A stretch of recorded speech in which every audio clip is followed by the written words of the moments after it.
Bismillah ar-Rahman ar-Rahim. Assalamu alaikum wa rahmatullahi wa barakatuh.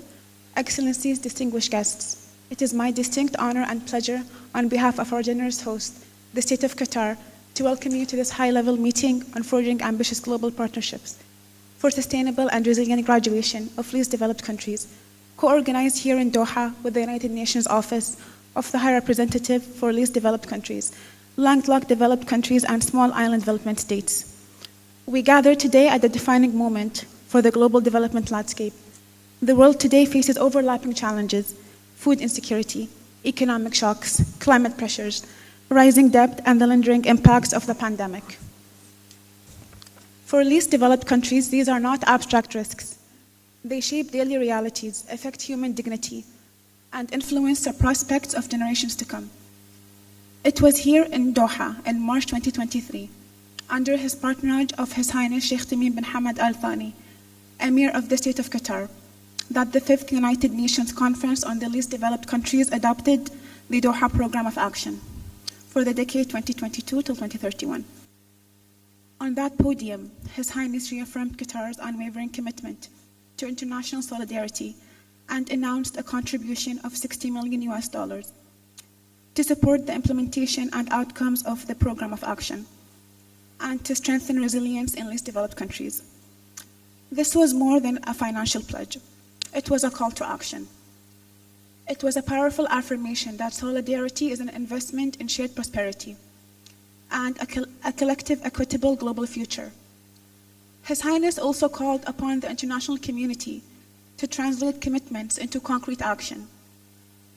Today's meeting is a continuation of that call. Under the leadership of the UNOHRLS, this high-level meeting focuses on one of the most strategic pillars of the Doha Programme of Action: enabling sustainable and irreversible graduation from least developed country status. Graduation is not merely a data-driven milestone. It is about transforming economies, strengthening institutions, diversifying opportunities, and ensuring progress once achieved is never reversed. Over the next 2 days, we will hear from countries that have recently graduated, from those on path to graduation, and from their development and trading partners. We will explore how to forge predictable and long-term partnerships, mobilize finance and investment, strengthen productive capacities, harness science and innovation, and ensure that graduation becomes a true springboard towards inclusive and resilient development. The Doha Programme of Action calls for renewal global partnerships built on shared priorities, aligned strategies, and mutual accountability. Here in Doha, the State of Qatar remains fully committed not only to honoring its pledges, but also to fostering collaborations, innovation, and collective action. With that, it gives me great pleasure to invite Her Excellency Dr. Mariam Nasr Al-Misnad, Minister of State for International Cooperation of Qatar, to take the floor.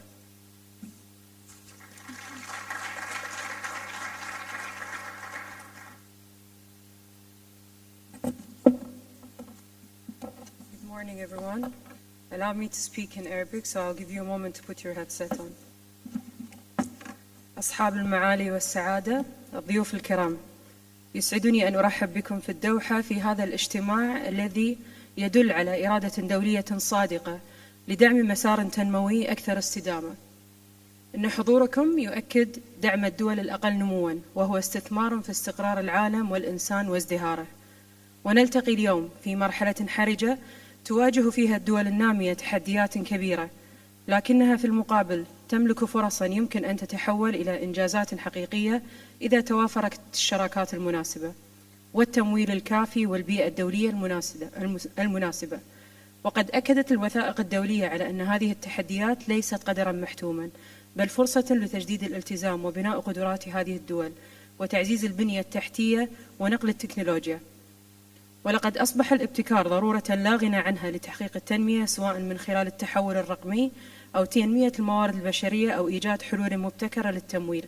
فالسياسات التقليدية لم تعد كافية، والابتكار هو ما سيحول إمكانات الدول الأقل نمواً إلى قوة تنموية فاعلة.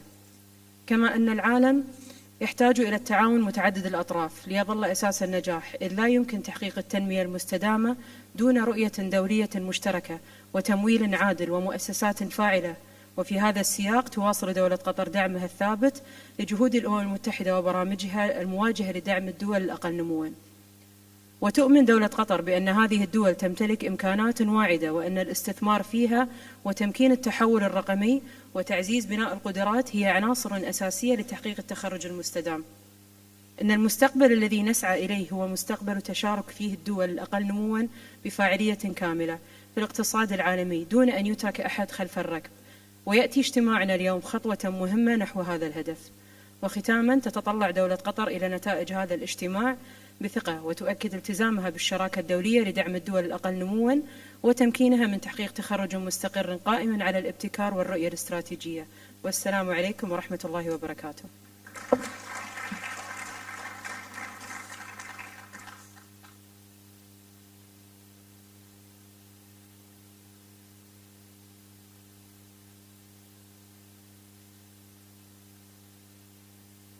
Thank you, Your Excellency, for your reflective words and inspiring leadership.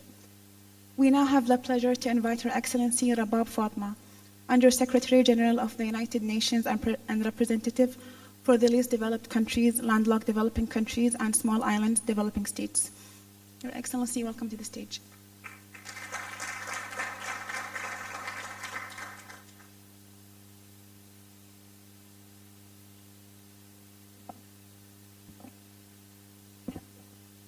His Excellency Sheikh Thani bin Hamad Al Thani, Chairperson of the Qatar Fund for Development, Her Excellency Mariam Al Misnat, Minister of State for International Cooperation, His Excellency Mr. Amrit Rai Bahadur, Chair of the LDC Group, Honorable Ministers, Excellencies, distinguished guests, ladies and gentlemen, Assalamu alaikum, and a very good morning to you all.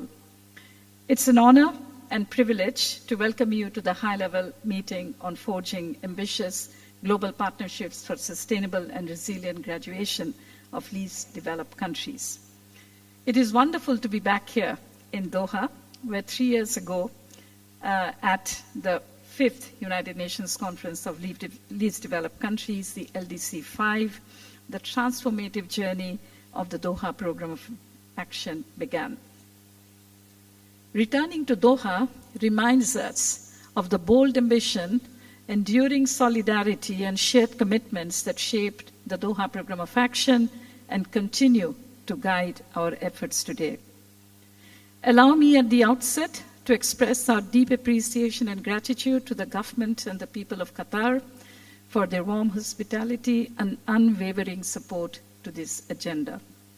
Qatar's leadership, including its sustained partnership through the Qatar Fund for Development, has been instrumental in advancing the Doha Programme of Action and strengthening the architecture of global support for the LDCs.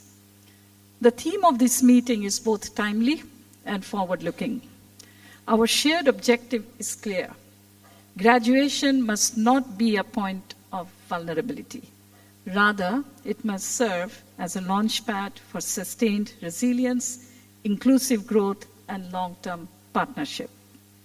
This meeting offers us a valuable opportunity to mobilize transformative partnerships, reinforce mutual accountability, and shape actionable policies that enable every graduating country to move forward with confidence, enhanced capacity, and renewed optimism. And for the first time, we have brought together all the graduating LDCs and recently graduated countries to share their experiences and identify practical pathways to make graduation smooth and sustainable. Excellencies, as you'll recall, the LDC category was established by the UN General Assembly in 1971 in recognition for the need for special international support for these countries. Today, we meet at a moment of profound significance for the LDCs. More countries are meeting the graduation thresholds now than at any point of time since the category's creation. From an initial group of 25 countries growing to 52 at its peak, the LDC group now stands at 44. 8 countries have graduated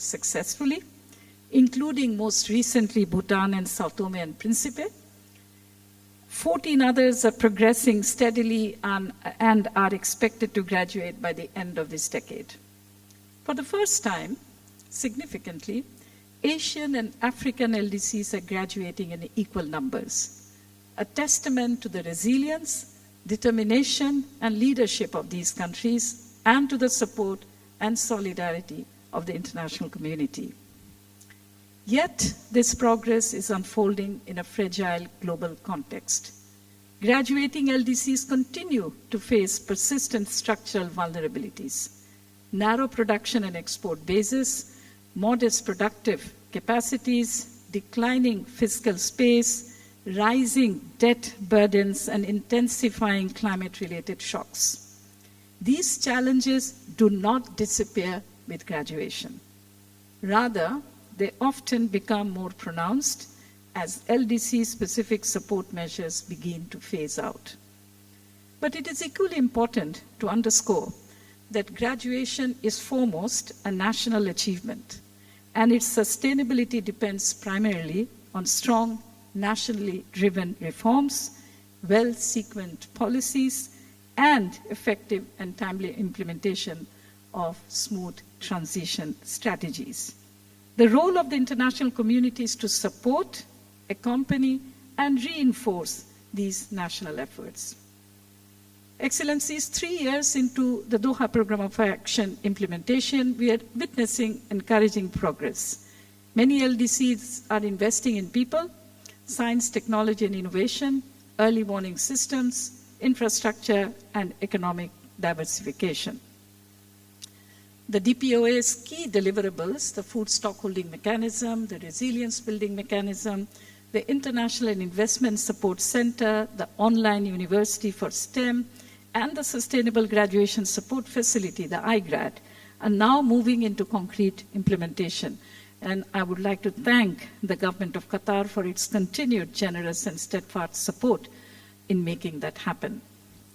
Together, these deliverables constitute a new generation of tools to anticipate risks, support resilience, and accompany countries before, during, and after graduation. Yet, much more needs to be done. As we start our discussions here, allow me, Excellencies, to highlight some strategic actions to guide our collective efforts. Firstly, graduation marks a significant milestone, and its success requires countries to continue strengthening policies, systems, and institutions so that development gains remain durable and irreversible. At the same time, this transition must be accompanied by steady and predictable international support. As LDC-specific support measures are phased out, it is essential that graduating countries do not face abrupt gaps that could undermine progress or heighten vulnerability. Graduation, therefore, brings shared responsibilities nationally to deepen reforms and build diversified, resilient economies, and globally to provide coherent, timely, and well-aligned support that prevents graduation cliffs. To truly incentivize graduation in both letter and spirit, it must serve as a gateway to greater opportunity, opening access to more diversified and innovative financing, enabling deeper and more mutually beneficial trade and investment, and fostering deeper, more confident engagement in the global economy. Second, the vulnerabilities confronting LDCs are complex and highly differentiated. The type and intensity of support a country requires depends on the extent to which it has relied on LDC-specific international support measures, the composition of its export base, its exposure to internal and external shocks, and its structural constraints. Some countries remain deeply dependent on preferential market access, ODA or climate finance, while others grapple with narrow export bases, high debt, or extreme vulnerability to climate and other external shocks. And the COVID-19 pandemic has further exacerbated the situation. It exposed profound differences in national resilience and capacity gaps in managing a crisis of such magnitude. These diverse complexities on the ground demand tailored, context-responsive transition arrangements. A one-size-fits-all approach is neither viable nor sustainable. Therefore, transition arrangements need to be tailored, evidence-based, and responsive to country-specific needs and risk profile. Third, the phase-out of international support measures must be gradual and predictable, as affirmed and reaffirmed by UN General Assembly resolutions on smooth transitions. But preparing for this phase-out also requires LDCs to anticipate and adapt policies, broaden productive bases, and mobilize domestic resources. Given the fact that more LDCs are now on the graduation pipeline than ever before, a global consensus for more adaptive support windows, systematically aligned with a country's readiness, critical needs, and structural vulnerabilities is more urgent than ever before. Fourth, there are important support measures already in place for a certain period after graduation, including the European Union's Everything But Arms initiative, the UNCDF's financial inclusion work, specialized support for climate adaptation and resilience building, as well as by the EIF and the UN Technology Bank and the DPOA deliverables. But sustained transition requires country-driven planning, coordinated one UN support, and stronger engagement from development and trading partners. The UN Interagency Task Force for Graduation that my office chairs will continue to ensure UN system-wide support on graduation. The Sustainable Graduation Support Facility, the IGRAD, as envisaged, as provided for in the DPOA, and which is led by my office, is an operational innovation offering demand-driven, country-specific technical support, diagnostics, and risk management. The enhanced monitoring mechanism and crisis response process, as mandated also by the DPOA, must also become more closely aligned with national needs and priorities and national situations. Fifth, we must move beyond ad hoc approaches and make full and effective use of the arrangements and guidance already established under the DPOA. This includes drawing on the crisis management expertise that exists across the United Nations system and other partners to ensure coordinated engagement both during periods of crisis and through regular monitoring and follow-up. Where significant shocks or capacity constraints persist, preparatory periods may require flexibility. Readiness assessments, as piloted in Lao PDR and underway in Bangladesh and Nepal, are useful tools to support national planning, identify gaps, and foster joint action between governments, partners, and the UN system. Finally, Excellencies, I'm pleased to share that last week, the UN General Assembly, through its resolution on the Doha Programme of Action implementation, has decided to establish an open-ended ad hoc working group on smooth transition and to hold the midterm review of the Doha Programme of Action here in Doha in March of 2027.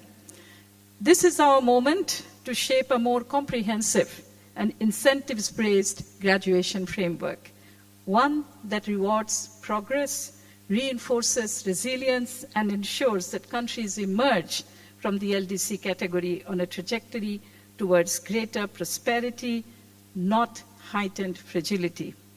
As the UN Secretary General reminds us that graduation should be rewarded and not penalized.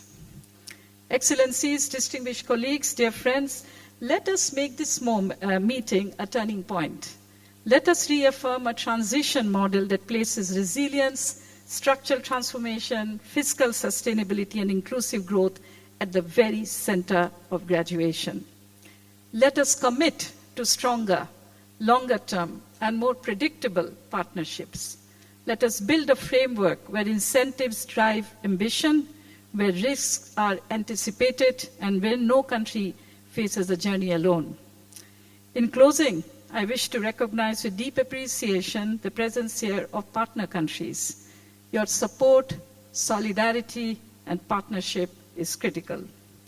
And I once again express my deep gratitude and thanks to Qatar for its unwavering commitment, support, and leadership to the LDC's agenda and in this transformative journey.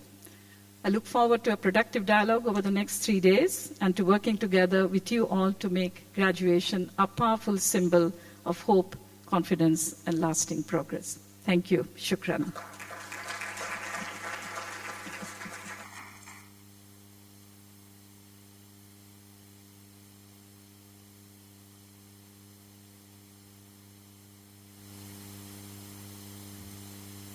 Thank you, Your Excellency. Your leadership in advancing the LDC agenda is truly appreciated. I also warmly invite Foreign Secretary of Nepal and Chair of LDC. We thank Nepal for its leadership. Your Excellency, the floor is yours.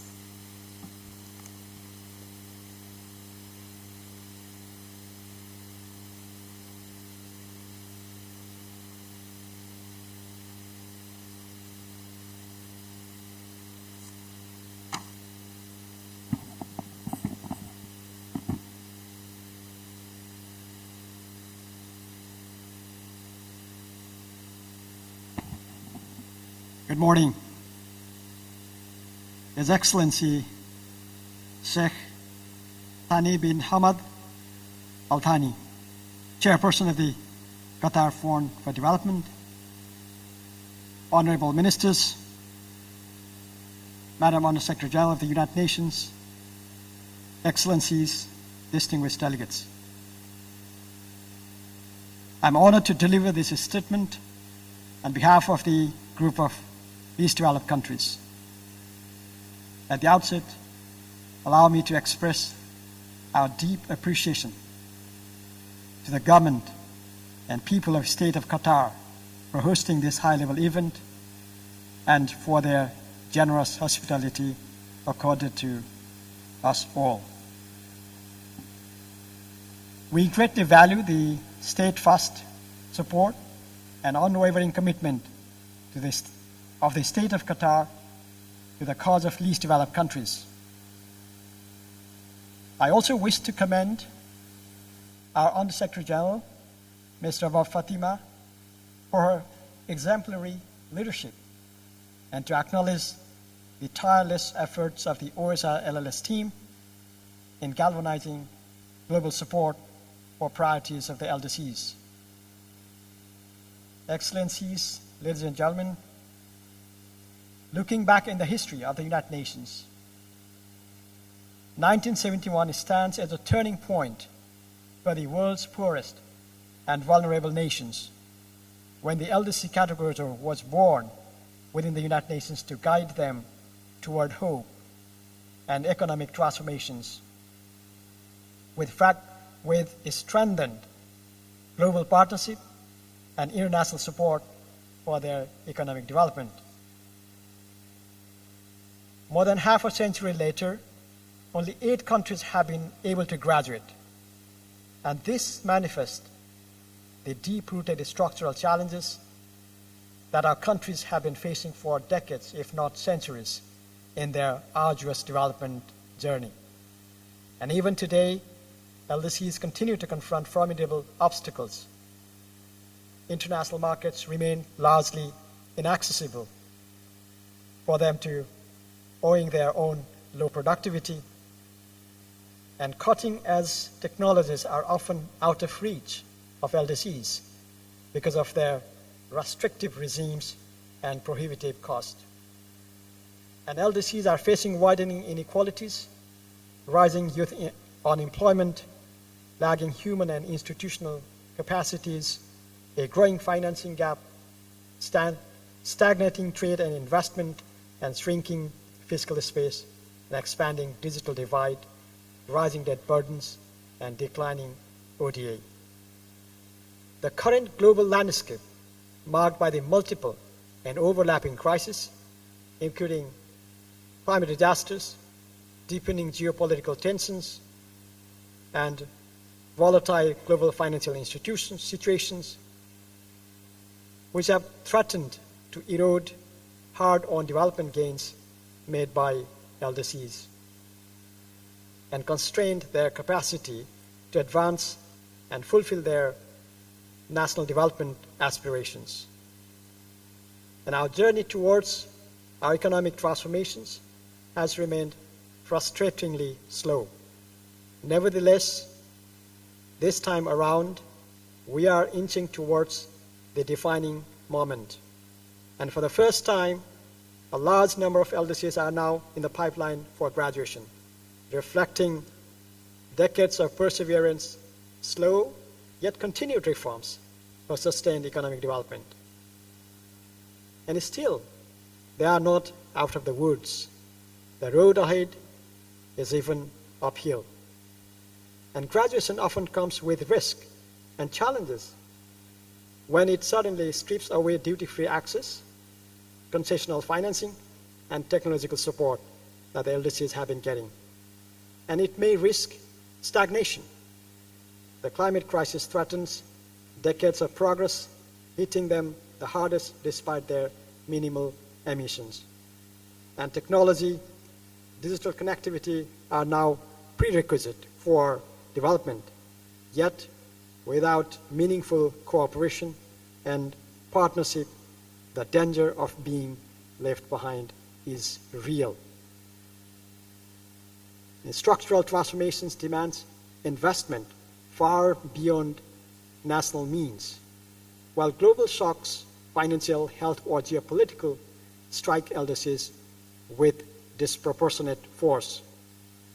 Excellencies, ladies and gentlemen, to overcome these challenges which persist in our interconnected and interdependent world, there's no other way than to have a robust global solidarity and ambitious partnership. The partnership, not piecemeal, but transformative. The partnership, not symbolic, but substantive. The partnership, not half-hearted, but wholehearted, that matches the scale of the challenges and the urgency of the moment. And the partnership that we are looking for are, of course, ambitious and enduring. And that helps bring structural transformations to ensure smooth, irreversible, and sustainable graduation, not just for LDCs, but such partnership, an enduring partnership, bring stability and prosperity for the entire global community. And in this regard, I wish to express my deep appreciation to the group of Friends of LDCs and our development partners for recognizing this reality and reaffirming their commitment to forge ambitious global partnership for the sustainable and resilient graduation for LDCs. Smooth, sustained, and irreversible graduation is possible only if we stand together, guided by bold ambition, coordinated action, and principles of inclusivity and shared responsibility. On this, let me highlight a few points. First, stronger global partnerships are critical to deliver predictable, substantial, and needs-based development finance for graduating and graduated countries. This must encompass official development assistance, concessional financing, blended finance, debt relief, and simplified access to climate funds. Mobilizing private investment is equally important. Without such investment, these nations will not be able to build resilient economies, generate decent jobs, and sustain their economic progress. For this, we must adopt various measures, including de-risking, guarantees, and blended financial instruments. Second, we must ensure graduated LDCs continue to get preferential trading arrangements for some extended time period, so as to enable them to compete in the fiercely competitive arena of a global market. Third, there's a need for a strong and continued support for enhancing productive capabilities and economic diversification of these countries.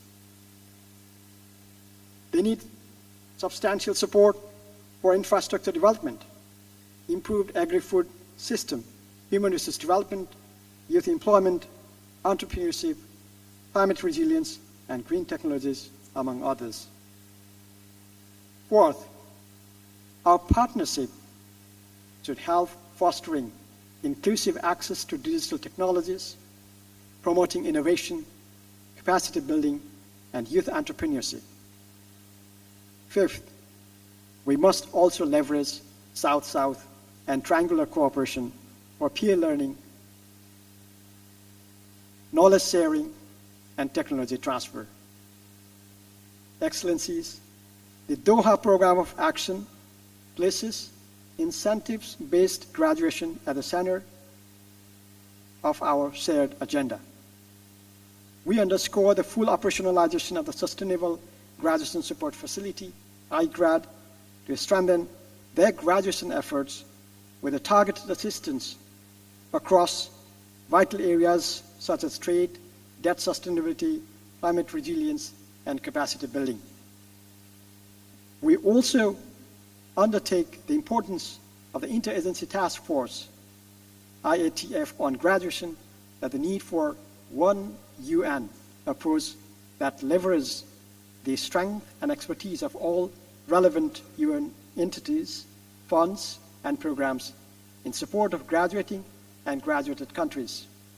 And we acknowledge the central role of UN OHRLLS in coordinating the work of the IATF under the IGRAD and for the continued efforts and support to LDCs and graduating LDCs in particular.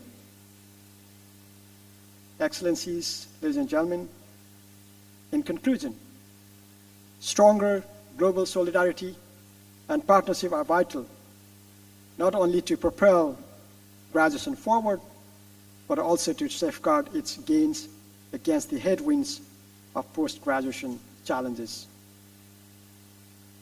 Partnership is an indispensable tool to achieve structural transformations of LDCs for sustained graduation. And let us move forward with ambitious partnership. Let us move forward with collective resolve for a developmental journey where no nation is left behind and where every nation is empowered to rise. Together, we can make graduation not just a milestone, but a shared success story of the global community. And we look forward to listen to your valuable insights and candid discussions on advancing LDC graduation and ensuring sustained and irreversible and smooth and inclusive graduation and inclusive development for all countries, especially for the graduating and other LDCs countries who are on the pipeline of the graduations in their developmental journey. Thank you.